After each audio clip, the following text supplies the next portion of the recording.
just realized this is the 22nd episode of the podcast, and I'm now rethinking I should maybe talk about Taylor Swift for like 40 minutes. But again, as I've mentioned before, that just like will probably open up like a whole basket of emotions, me talking about her. I will eventually dedicate a whole episode to her because of how passionate I am about her. But I want to come with the facts. I want to be prepared, and I want to present my case. There's, I feel like people either love her or they hate her. And for whatever fucking reason, they hate her.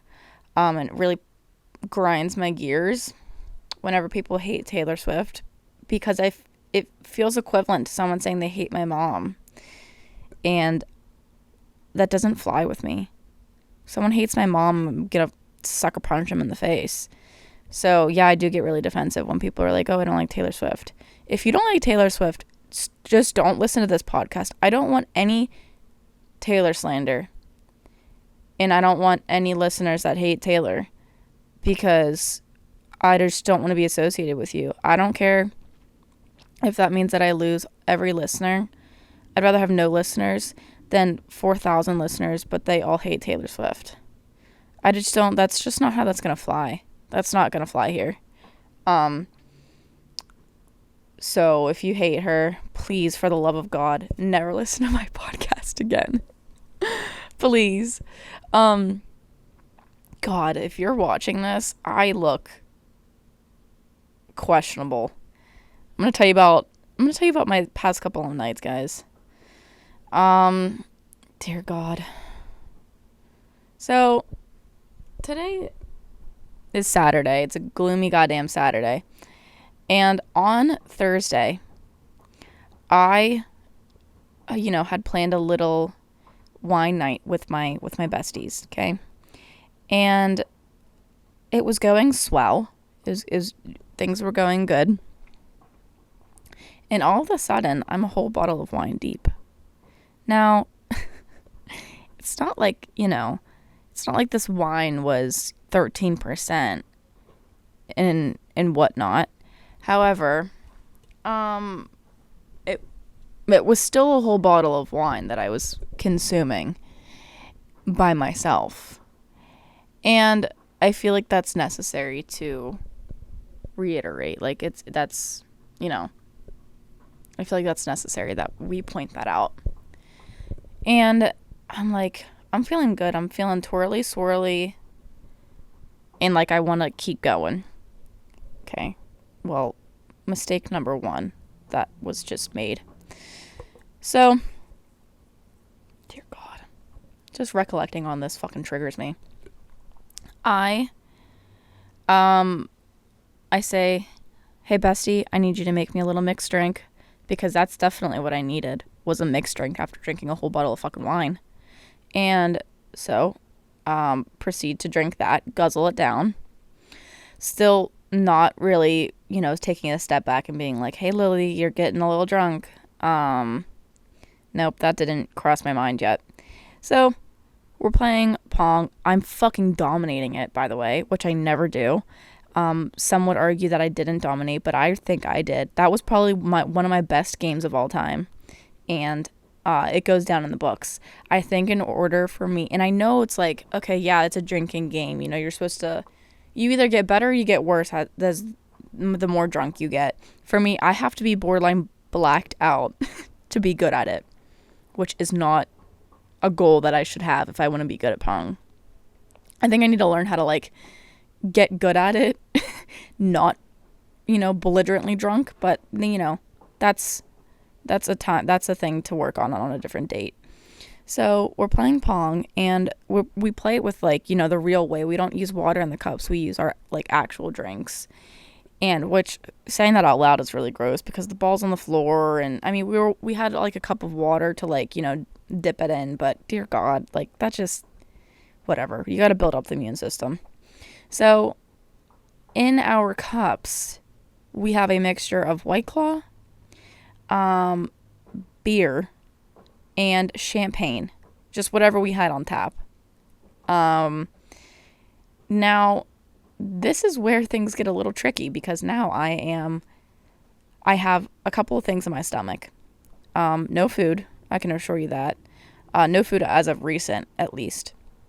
I have wine, White Claw, then some beer, a little mixed drink that I don't know what was in it, and a little champagne because that's just what we had. So you can imagine now, after all of this thus far, I'm not doing too well. Now, I'm someone who typically like doesn't get out of control. I'm a very like in control person. I don't like to get too drunk to the point where I'm like I can't stand up and I don't know my first name. Well, I think my subconscious said, "Hey, you're in a safe environment. You're at your friend's house."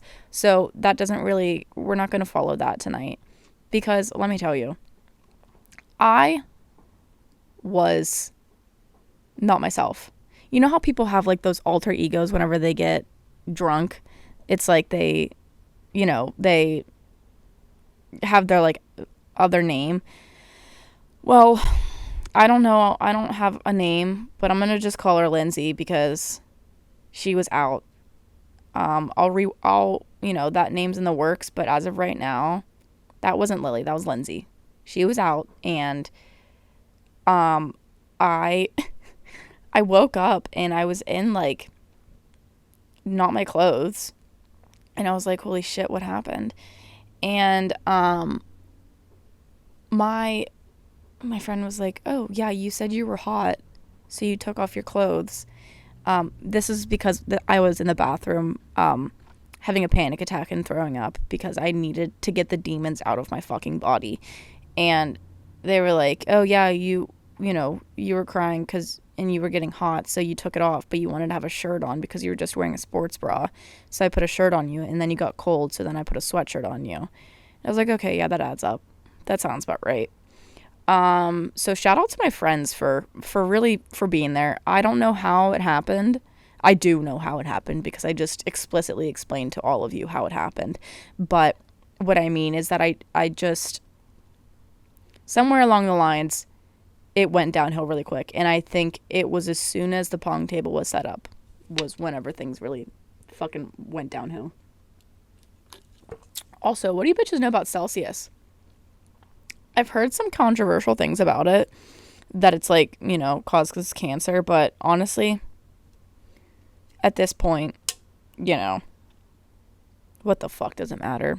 Everything I do, breathing in this godforsaken air gives me cancer. So I am a fan of the Fuji apple pear. Great stuff. The strawberry guava is also a good one.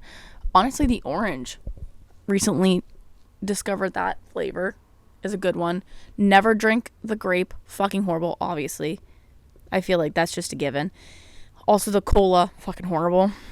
So stay away from those ones. Those ones are really bad. But nonetheless, so that was my Thursday. And so now we get to Friday and recovery in full swing. My hangover really wasn't like that terrible. I was just fucking exhausted. And my friends that I was with that night, we were just hanging out all day and did the recovery, the debrief, all that good stuff. They caught me up on what I was doing because I didn't remember. I'm sorry, Mom, if you're listening. I'm okay now. I was in good hands, so if you're listening, it's okay. I'm okay. So Friday night rolls around and our friends are like, hey, we're just having like a little pregame / just like drinking at our place if whoever wants to come. And I'm like, okay, I'll partake. I'll just like hang out. I don't really feel like going downtown to the bars. Like, it's fine. Well, one thing led to another, and you can imagine where I ended up. The bars. Okay? And here's the thing. I didn't even end up going out with I went out with my friends, but not like my lady friends. I went out with like 3 dudes that I'm like close with. And so I'm like sitting at the bar, just like twiddling my fucking fingers because I don't have my gal pals with me. It was fucking horrible. Don't recommend that. However, my night did get better.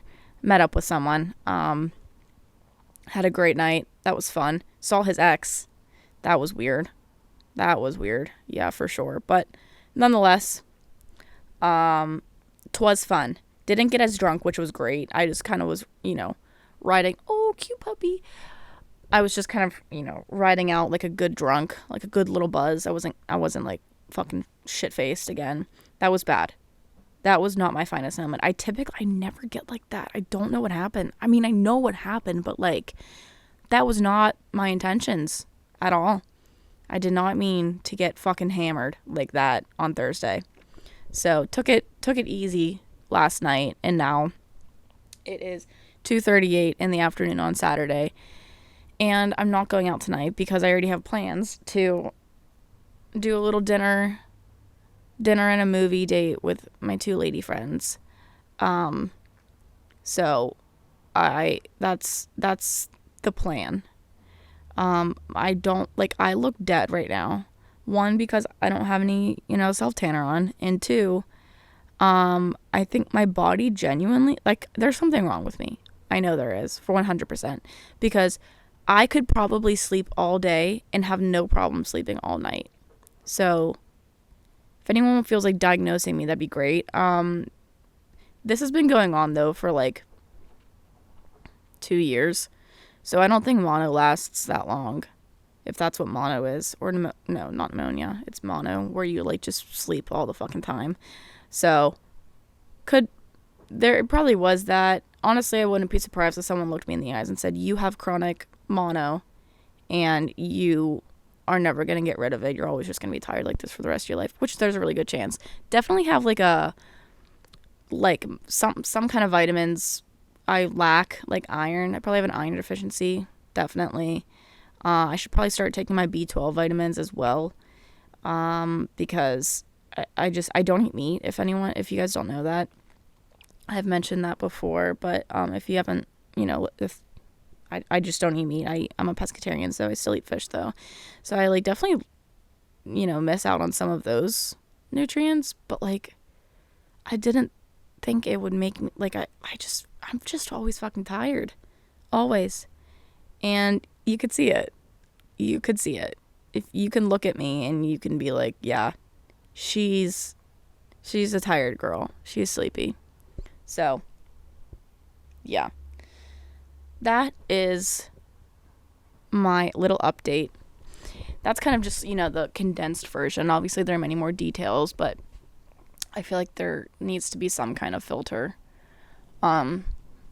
for just, legal and privacy purposes. I can't, just start name dropping, but that's what my therapy session's for. There's this little game me and my therapist like to play where it's like I go once a week. I used to do once every other week, and that was just not enough, because in between that time there was just way too much that happened. And so whenever I would see her, I would have way too much to say. There would be 18 new characters in the plot, 4 of them already gone from last week, and now there's 2 new ones that just occurred today. There's just always things going on where it's I can't do every other week, it has to be an every week situation. So we like to play this little game where it's if a lot of shit went down, I'll text her beforehand and be like, hey, get your popcorn ready, babe, because it's gonna be a good one.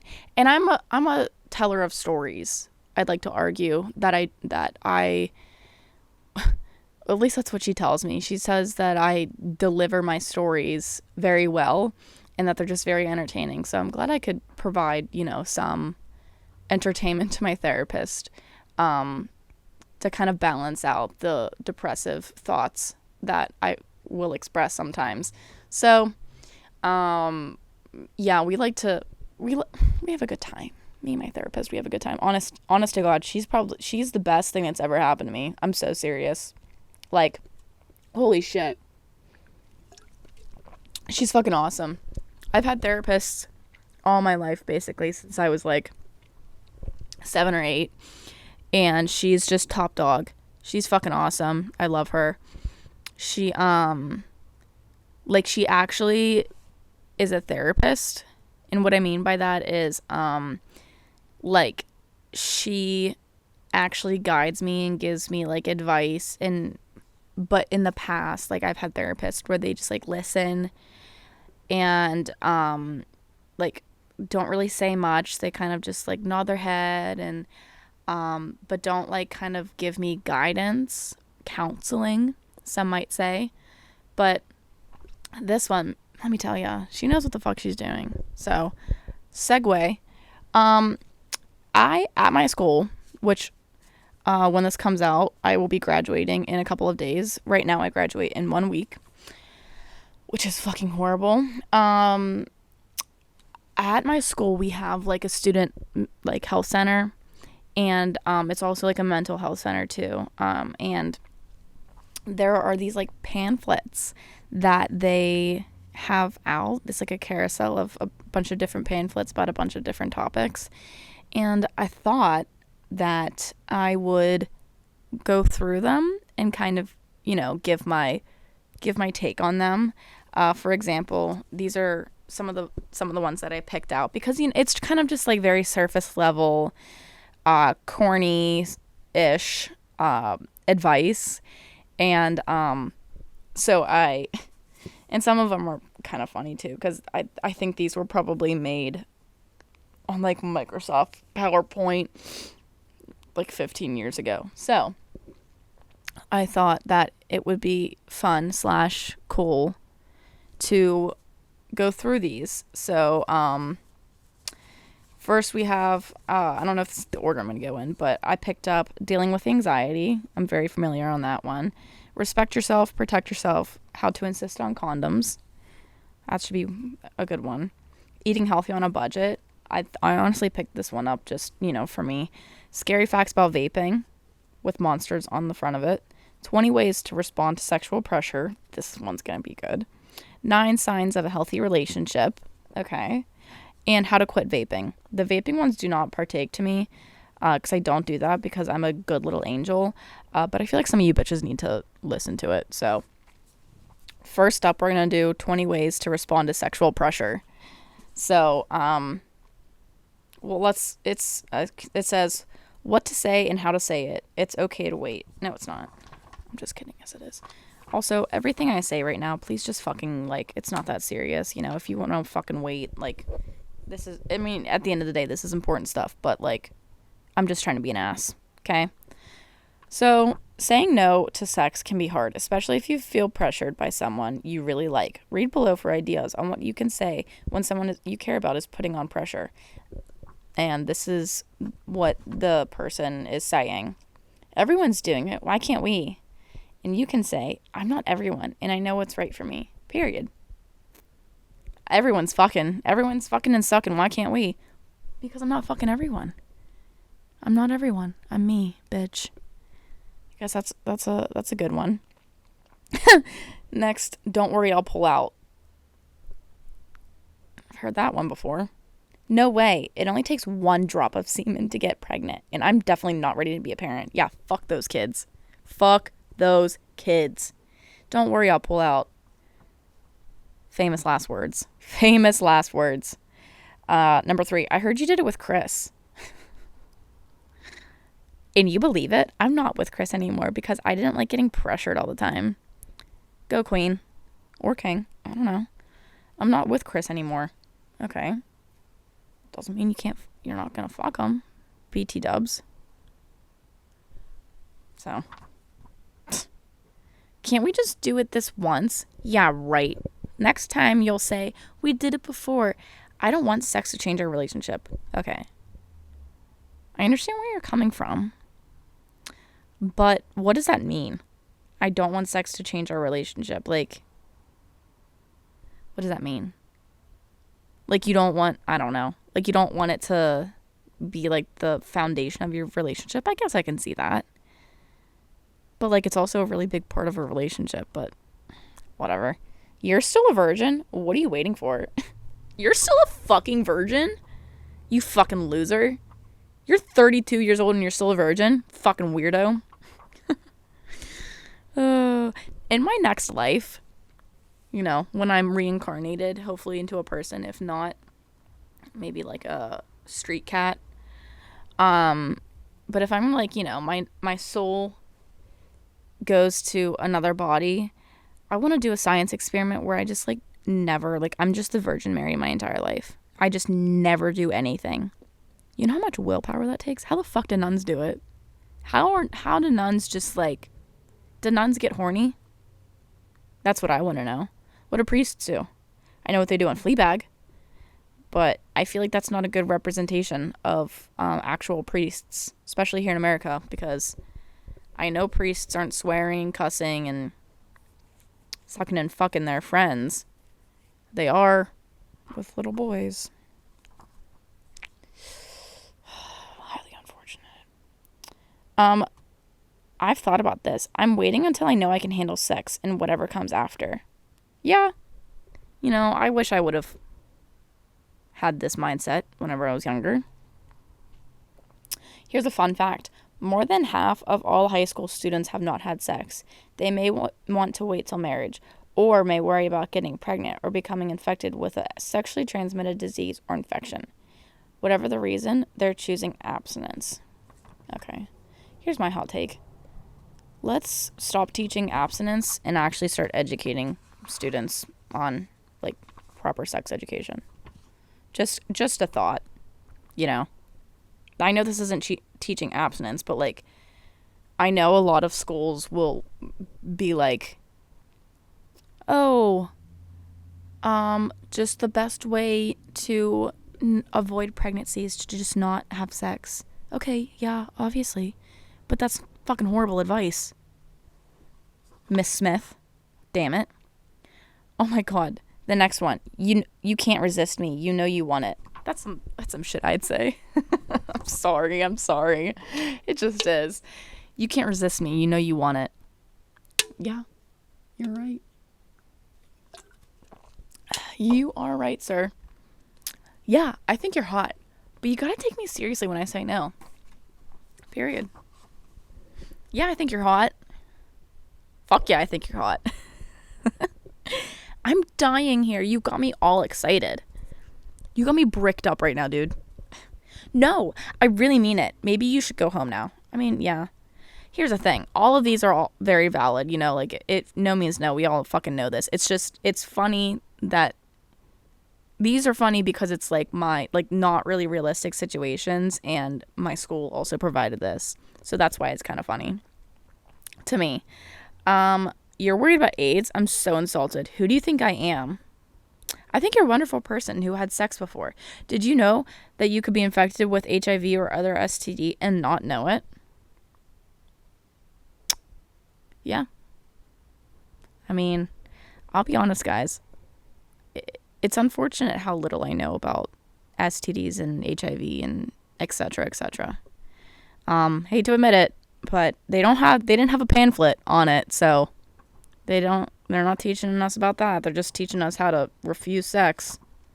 Condoms? Oh, it's okay. I have a condom. I'm glad you're thinking about protection, but I still don't want to risk it. Risk what? I mean, I guess, it's not, whatever. Condoms aren't a guarantee. There is still a risk of pregnancy and STDs. The most reliable protection is choosing to not have sex. Oh my fucking god. What did I just say? Yeah, but like, what did I just fucking say? The most reliable protection is not choosing to have sex. Okay, well then instead of saying, the best way to not get infected or get pregnant is to not have sex, maybe instead of saying that, maybe provide more information on like all of the different ways. Like the fucking the thing they shove up, the copper IUD thing in your cooch or your arm, or pills and stuff. They're not talking about that. They're just saying, here's how to say no. And if they're not saying no, that's okay. Or if they're not accepting it, that's fine. Because you can just not have sex ever if you don't want to get pregnant. Fuck you. If you get pressure from friends, you'll lose him if you don't do it. Who the fuck is saying that? You got shitty friends if your friends are saying you're going to lose him if you don't do it. What the fuck? Sounds like your friends are going to fuck him. If you don't do it, I will. That's what it fucking sounds like. Having sex doesn't guarantee we'll stay together. I could still get dumped. If he loves me, he'll wait. Okay. be a man, go for it. Yeah, be a man. If you got a dick, go for it. This isn't a game. I'll do it when I'm ready, not when somebody else thinks I should. Period. I mean, love is a ruthless game, as Taylor Swift once said. Yeah. Why not? Are you gay or something? Oh, fuck off. That's a terrible fucking thing to say. Why not? Are you gay or something? God damn. People say this shit? What the fuck? I'm not going to have sex just to prove something. That's a shitty thing. If your friends are saying this, you need new friends, babe. Whether you're attracted to girls or guys, having sex doesn't prove you're heterosexual. You could be gay, straight, or not sure and still not have sex. Yeah, I guess. They're not wrong. I love you and we're going to get married someday. Why wait? I want our wedding night to be special. Why not wait? Here's the thing. All right, that brings up a really great point that I'm gonna say my piece and that'll be it. I could not fathom waiting my entire life to not have sex and the first time it be on my wedding night. Now, people who do that, to each their own. I don't really give a fuck, but I'm just talking about me personally. That puts so much pressure on each other that night where it's like, I feel like it's like you have such high expectations because it's like you waited all your life, especially if it's both of you who have waited your entire life. And it's like you're putting all this pressure on this one night. And what if it's not what you expected? What if you're both terrible at it? You probably will be if you've never done it before, you know? And it's like, well, I just can't imagine, like, the first time you have sex is whenever you're, like, 28 and you've never done it before, especially if you've never done any kind of hanky-panky. And you're just like, oh, it's just weird because it's like your entire wedding night, in the back of your head, it's just going to be, holy fuck, I'm having sex tonight. What if you get, like, too drunk at your wedding and you can't even fucking have sex? Like, wouldn't you want, like, my wedding night, Mom, stop listening if you're listening to this right now. Please, Mom, please just skip ahead, like, 30 seconds. I want my wedding night to, like, be, like, quality, good, high-quality sex. And so, like, you want it to be memorable, yeah, but, like, how's it going to be memorable if the sex you're having on your wedding night's fucking horrible? Like, you're going to remember it and be like, holy shit, that sex was fucking horrible. I understand. Okay, listen. And here's the thing. In my head, I have multiple people always talking. So I hear people right now saying, like, but it's going to be special because it's, like, the first time and it's with your husband or your wife now. And I get that aspect, but, like, it could still be special. It's still special if you've had sex regardless before your wedding night. So it's like, I mean, it's still going to be memorable because it's your first time having sex as husband and wife. You know what I mean? I don't know. To each their own. I'm just saying personally, I don't think I could do that. Next, I'll make you feel so good.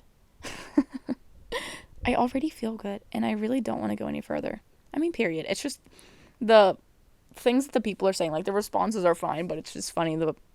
I'll make you feel so good. Ugh. I'm just, like, picturing this little dirty boy being like, oh, like, just, God, I just want to get my fucking dick wet. Mom, please don't listen to this. Okay, I'm moving on. I'm getting flustered. We're all alone. It's the perfect time.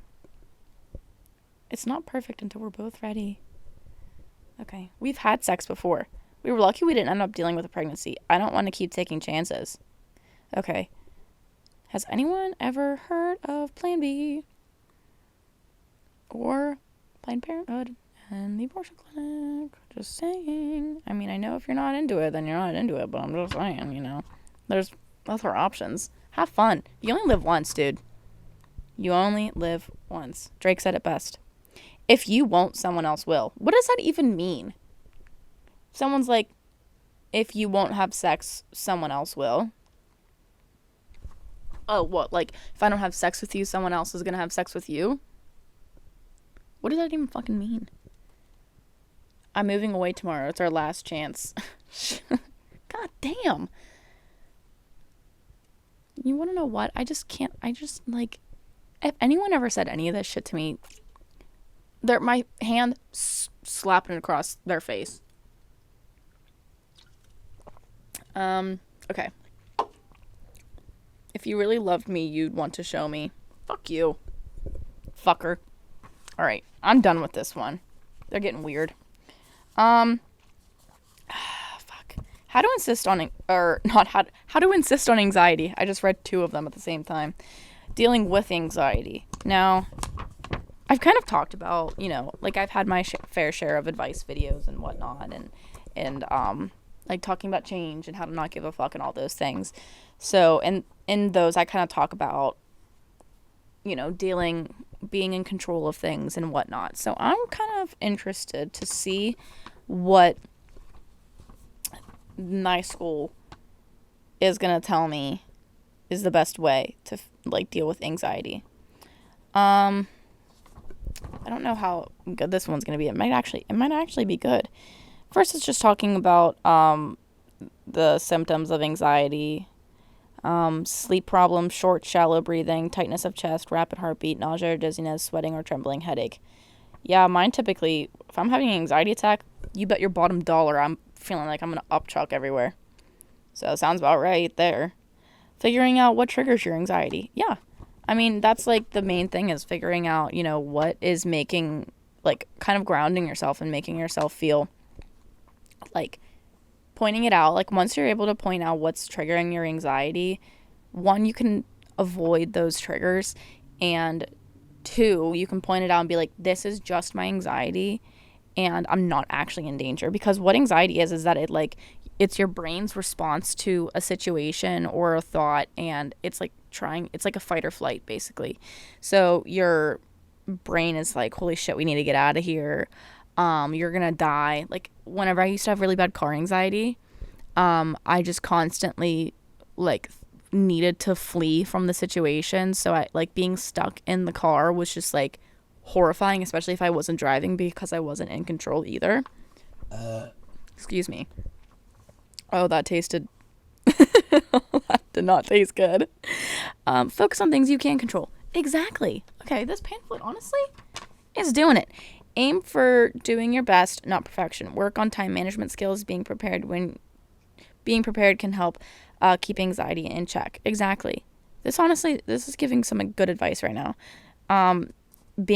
Focusing on what you can control is the best way to, like, respond to anxiety. It's like, if you're having anxiety about a situation that either is like happening in a week, and you're kind of just thinking, like, what if this happens? What if this happens? Babe, you don't know if that's going to happen. So why are we worrying about it? Express your feelings, talk to others. It can help. Realize that you are not alone. Whenever I would have anxiety attacks, I would, I would sometimes write it down, but other times I would simply just start rambling. I would be like, hey, I need to talk to you. Like, I just need to, like, just tell you something. Or, I remember one time my aunt, we were in the back of a car whenever I had really bad car anxiety, and she could tell that I was having an anxiety attack, and she just, like, started telling me this, like, random story, because it was going to get my mind off of it. And that really helps me as well. Take care of your body. Exercise, eat healthy foods, get enough sleep, limit alcohol and caffeine. Well, that's good advice, but not advice I'm following. Try art, yoga, meditation, and other mindful exercises that may help you reduce stress. Great advice as well. I'm a painter. I paint things. I'm not like a painter, but, like, I like to paint. That's a really, really great exercise. Also, doing puzzles, really relaxing. Phone games. If you're in a pinch and you're, like, not at home or something, and you're like on an airplane or something, and you're having anxiety, like, focusing on just, like, a mind numbing game, solitaire, crossword puzzles, great things to do. Keep that on hand. I love phone games. I'm obsessed with, like, the Wordscape right now. God, I'm on, like, fucking level 250. I just downloaded it a couple days ago. It's really bad, actually. And then last but not least, ask for help. Yeah. Medication or combination of medication and talk therapy may also be an option. Or just talk therapy if you're feeling anxious. If your anxious feelings are intense and do not go away or making day-to-day life hard, seek professional help. I remember when my anxiety was like peak the worst. I was in middle school. I shit you not. I remember one time it was debilitating. It was so bad. I was in science class and I remember like sitting there and 50 minutes passed. I completely blacked out of that class because my anxiety attack was lasting like an hour and I didn't want to get up because it was also high school and she was teaching and it's not the same as like you can't just like get up, you have to like raise your hand. And I was also scared that like if I stood up I would like pass out. And I remember like literally like blacking out like the entire time. I was just trying to focus on like not either throwing up or passing out because my heart was like fucking racing out of my goddamn chest. And goddamn, that was bad. So if you're ever, in a pickle like that, and that's like a common thing that's happening to you a lot, definitely either do some of those tips and tricks or like breathing exercises. Great, helps me wonderfully. Even like still, whenever I get them sometimes. Next up, do we want to do scary facts about vaping or how to quit vaping? Maybe we'll do how to quit vaping. This does not apply to me, but I feel like it might apply to some of you bitches. So let's go. Reasons, think about why you want to quit. Your reasons might include vaping may not help you quit smoking regular cigarettes. It may make it even harder to quit. Period. You want to lower your risk of heart disease, stroke, and diabetes. Using nicotine raises the risks of all those health problems. Vape juices may contain different chemicals. The long-term health effects of vaping these chemicals are unknown. That's great. Really comforting stuff. Vapes can explode without warning and cause serious injuries. What? God damn. Your kids don't want to see you vaping. Yeah, all my listeners here who have kids. All 0 of you, I'm assuming. All right. Ways to quit include cold turkey. God, yeah, little Thanksgiving leftovers are going to help you quit real quick. That was a really bad joke. I'm sorry. Many people stop vaping all at once. If you do, you will likely have symptoms of withdrawal, like anxiety, irritability, dizziness, nausea, and trouble with sleep. Withdrawal symptoms tend to improve after 3 or 4 days. So you just need to get through 3 or 4 days, babe, and then you're good. You're golden. Reduction method. Make a plan to reduce the amount of nicotine you vape each day. Use vapes or vape juice with reduced nicotine content. Continue to lower your nicotine levels, then stop vaping. If you use flavored vape juice, get a flavor you don't like or go flavorless. I think they're doing that. Like, I don't think Juuls are selling like flavorful ones, like the mint Juul pods. I'll be honest, guys, I was never a vapor, but if there was a time and a place and someone had a mint Juul pod, I liked the taste of it. I wouldn't actually inhale it because my poor little lungs are just like I just have the most virgin lungs ever. I wouldn't be able to handle it, but I just liked the taste of it. It tasted so yummy. So I can see why. And you want to know what? We were so close to ending teen smoking. And then Juuls became a thing. Like the percentage of teenagers who smoked was so incredibly low. We were so close. And then Juuls just came in and fucked everything up. Dumb bitches. Plan for your triggers. Certain situations or feelings can make you crave nicotine. Like whenever you're out at a bar and you're feeling drunk and you're like, oh God, I just want to rip it. God, I want to take a hit. Don't. Think of me and think of your children and don't do it. Figure out what people, places, feelings, times, or actions trigger your urge to vape. If you can, try to avoid these things that trigger your cravings. Okay, well, what if you're someone who vapes and like everyone you're friends with also vape? They're just going to be triggering you all the time. It's like I'm trying to quit smoking, but like you're out at a bar on a Friday night, everyone's ripping their shit, and you can't get away from it. It's just, I I have such little faith in this generation. Like, are we going to make it to 50? Be honest, guys. Are we going to make it to 50? I don't think we are. Focus on healthy habits. Eat lots of fruits and vegetables. Drink plenty of water. Exercise to reduce cravings and boost your mood. I don't know if that's how that works. Exercising to reduce cravings. I don't know if that's how that works. Make a plan. Pick a quit date and make a plan. Your plan should include how you will deal with your cravings, where you will get the support when it gets tough. If you also smoke regular cigs, will Tur, make a plan that includes quitting them as well. Remember, hang on, I got it, hang on. Remember, plan a reward for yourself for each small success in your quit plan. Yeah. You got this, guys. I believe in you. You want to do little nicotine patches? You can do that. Just do better. Makes me really sad seeing all these people. Like, I'll be walking to class and I just see everyone just ripping their devices. I'm like, come on, guys. Come on. It's like, I don't even find it attractive either. It's not for me. Never has been. All right, what do we want to do next? 9 signs of a healthy relationship? Sure, we'll do that one because I've talked about relationships on here before. I'm also recording this podcast to avoid going to the gym because I don't feel like it. All right.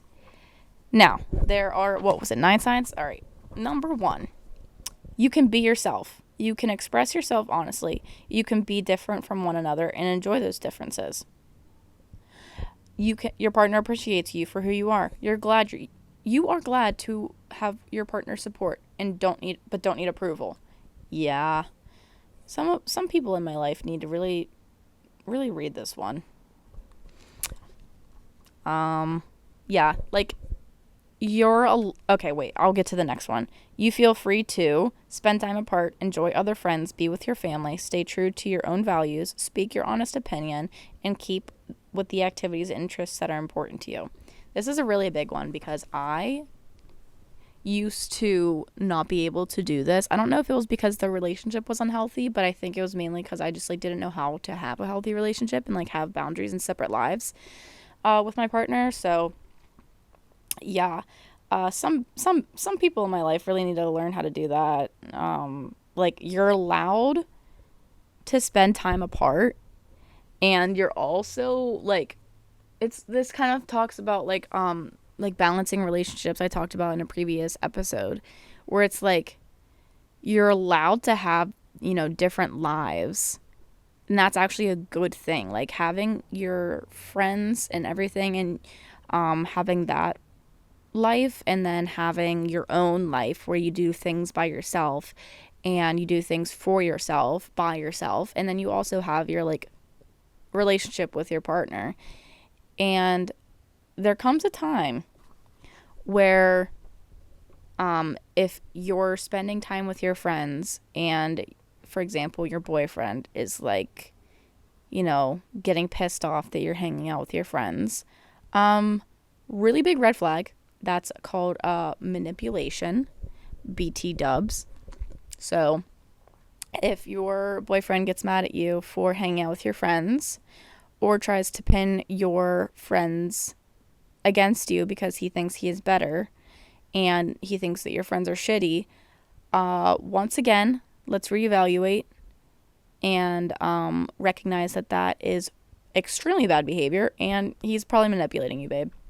Number 3, your partner hears what you say.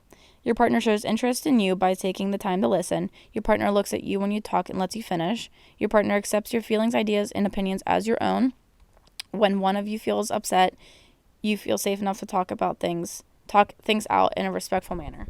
Period. I have been witness to relationships where this was not the case, where you couldn't really, talk about things that were on your mind and things that upset you without the other person just, like, getting really offended and defensive. I think the healthiest thing in this case is, like, when you can talk about things and they listen, they let you finish, and they're like, I hear you and I understand, and I'm sorry that I made you feel that way. Here is where I'm coming from.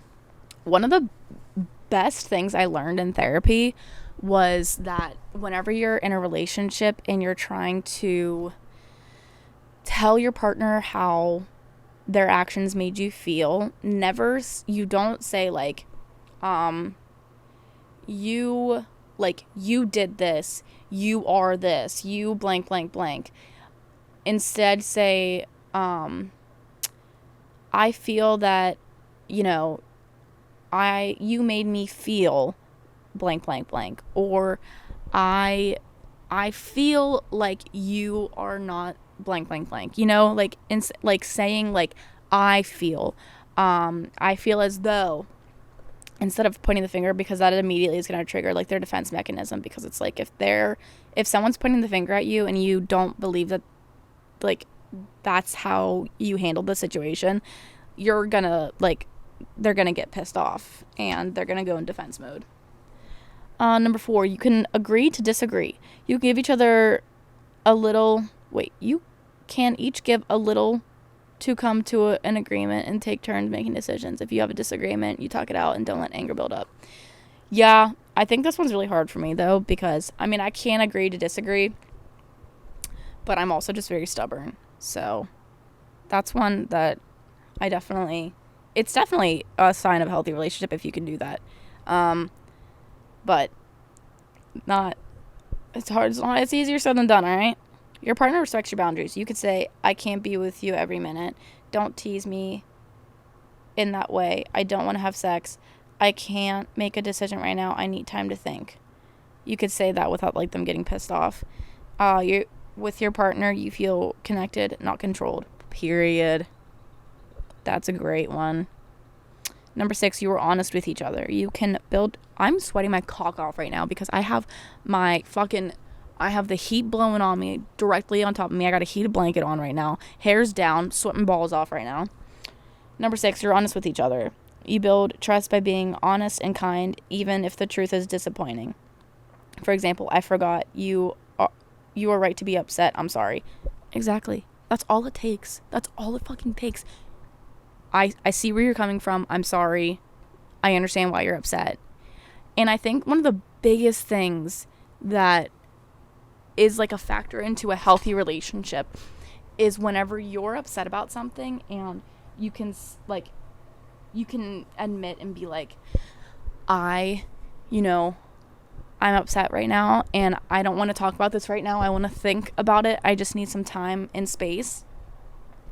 And then I will talk about this whenever I'm ready. I don't want to, being able to take some time and, think about what you want to say beforehand and let it digest. Because if you, immediately respond to something and you're, really, really pissed and you have, a lot of really pent-up emotions, you are bound to say something that you'll probably regret. And just kind of, not doing that is, kind of taking time, taking a step back and being okay, I need time to think about this before I kind of say anything. I need to sleep on this. And your partner being able to respect that, huge green flag. All right. Signs of an unhealthy relationship.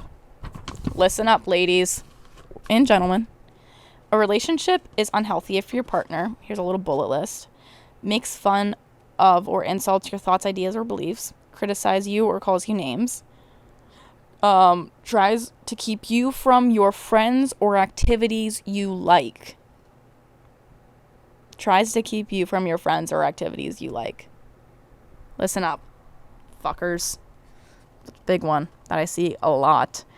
Doesn't respond when you talk or ignores you. Yeah, that'll do it. That'll be unhealthy. Always has to win with a discussion or argument. Threatens, scares, or harms you in any way. Yeah, that's definitely a red flag right there. Forces you to do something you don't want. That's a big one. If you are concerned about your relationship, talk to a healthcare provider or counselor. They can refer you to help and support in your community. I got construction going on outside and I'm getting real pissed off about it. They woke me up. Bitches. Number 8. Your partner uses... This is back to signs of a healthy relationship. Your partner uses language that lifts you up. Words that encourage, notice, respect, appreciate, invite, and point out the positive. For example, encourage. I believe you can do it. Notice. I like how you are patient with your grandmother. I love that stuff.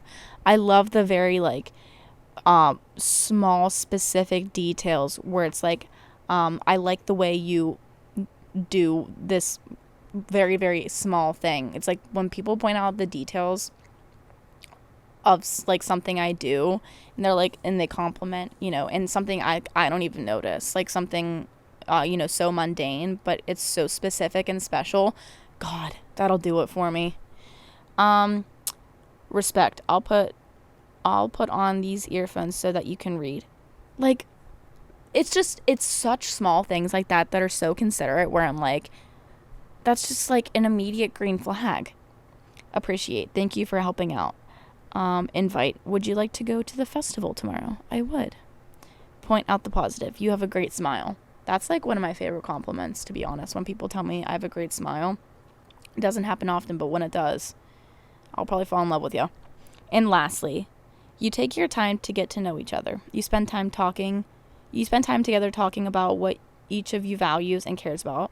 You talk about where you think your relationship might go, and it might be different in a month or a year. You accept that we all grow and change, and relationships do too. Period. So not all bad stuff. College.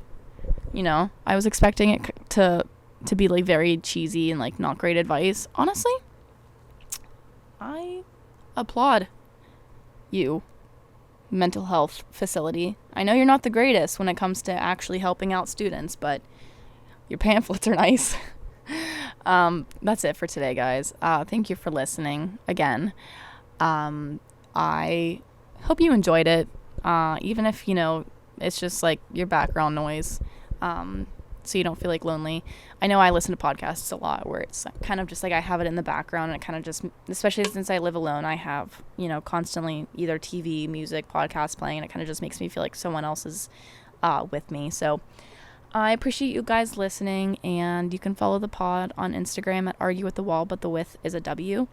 And subscribe to the YouTube channel. It takes a long fucking time for me to upload these videos, so if you do it, that'd be greatly appreciated. And I shall talk to you guys next week. Toodles. Next time I talk to you, I will no longer be a college student, so that sentence makes me want to die. All right, bye guys.